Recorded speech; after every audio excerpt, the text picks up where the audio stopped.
I think that the antithesis of tyranny is play.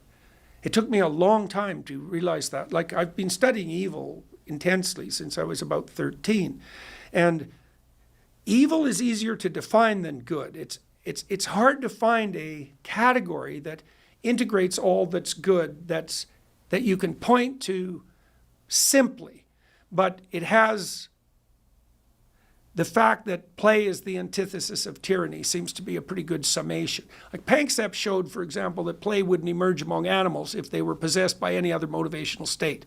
Things have to be set up very carefully before play will emerge. Your house is optimally structured if your children can play.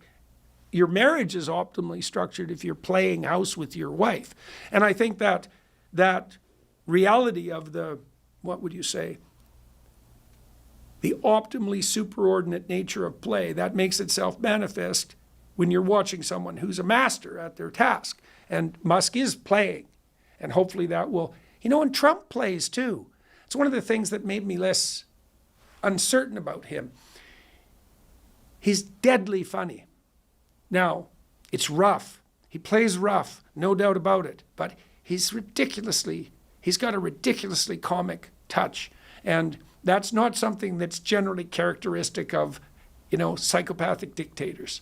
Hitler wasn't known for his sense of humor. Let's talk about sense of humor, if you don't mind, because I think it's something that's sorely lacking in a lot of the discourse among adults, so to speak. And I think these days, I think a lot about what young people are observing. A few years back, I was watching this show. I didn't like it. Called forgive me because I think the actor was quite good, but the show was Californication, David Duchovny. And I realized this show is all about the adults acting like children and the children acting like adults. Oh yeah, that's a typical Hollywood inversion. And I thought, this is terrible. Not because I'm some sort of moral avenger or something, but it was sort of like the question I've been asking myself a lot over the last few years is, who are the adults in the room? Like, who's actually regulating all this stuff that's happening? Everyone's in disagreement. People are misbehaving in the kind of worst of ways by, not treating each other with respect.